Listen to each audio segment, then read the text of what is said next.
যে রড বা কিছু দিয়ে মারলো বা হাতুড়ি পাতুড়ি দিয়ে লম্বা ডানা। তো আমরা তো ওইটা বেরিয়ে গেলাম, আরও কিছুটা 50 মিটার ক্রস করে এসেছি, ওইখানে ড্রাইভারের দিকে দুজন দাঁড়িয়ে ছিল, ড্রাইভার দিকে ডান দিকে, ওরাও আবার ওইটা মারলো। ড্রাইভার একটু কাটালো কিন্তু কাটিও বাঁচলো না। আমাদের লুকিং গ্লাসটায় লেগে লুকিং গ্লাসটা একদম গোড়া থেকে ভেঙে পড়ে গেল। বিজেপির জেলা নেতা তথা বিজেপি কাউন্সিলর অম্লান ভাদুরীর প্রাণনাশের চেষ্টায় তার বাড়িতে প্রাণঘাতী হামলার অভিযোগ। যদিও অল্পের জন্য প্রাণে রক্ষা পান তিনি, তবে তিনি রক্ষা পেলেও দুষ্কৃতীদের লোহার রডের আঘাতে তার বাড়ির এক সাইডের লুকিং গ্লাস ভেঙে যায়, গাড়ির কিছুটা ক্ষতি হয়। মঙ্গলবার রাতেই ঘটনাটি ঘটেছে পুরাতন মালদার শাহাপুর বাইপাসে। ঘটনার খবর পেয়ে রাতেই মালদা থানার পুলিশ ঘটনাস্থলে ছুটে গিয়ে গোটা ঘটনা খতিয়ে দেখে তদন্ত শুরু করে। ঘটনায় বিজেপির দক্ষিণ মালদার সভাপতি পার্থ সারথী ঘোষ তৃণমূল আশ্রিত দুষ্কৃতীদের দিকে অভিযোগের আঙুল তোলেন, যদিও অভিযোগ অস্বীকার করেছে তৃণমূল। মালদা থেকে বিশ্বজিৎ মণ্ডলের report, S news Bangla. Office থেকে বেরিয়ে গেছিলাম, দিয়ে আবার ব্যাক করে আমরা আসছি বাড়ির দিকে। ওই সময় ওইখানে কয়েকজন 4-5 জন দাঁড়িয়েছিল।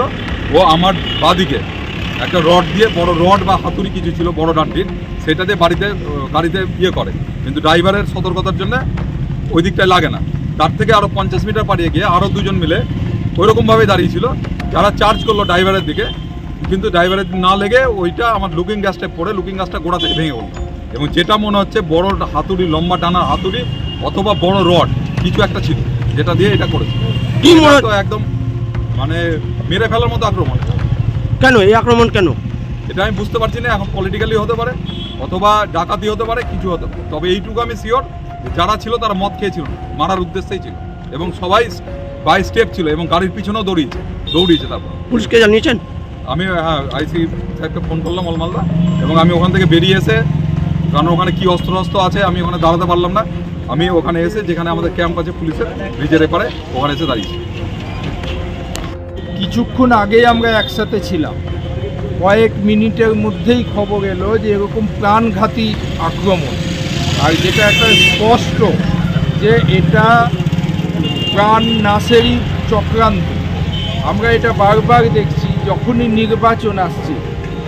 আজকে কিছু সমাজ বিরোধী, যারা আমরা তো সরাসরি বলবো যে শাসক দলের মদতপুষ্ট সমাজ বিরোধী, যারা এই ধরনের ঘটনা ঘটিয়ে একটা সন্ত্রস্ত পরিবেশ সৃষ্টি করতে চাইছে, তাদের হয়তো এটা উদ্দেশ্য ছিল যে অম্লানের মতো ভারতীয় জনতা পার্টির একজন ডিস্ট্রিক্ট জেনারেল সেক্রেটারি কাউন্সিলর, তো তার উপর একটা বড় প্রাণঘাতী আক্রমণ করে এখানে একটা সন্ত্রাস পরিবেশ সৃষ্টি করাই পরিকল্পনা, এটা আমি স্পষ্ট করতে পারি।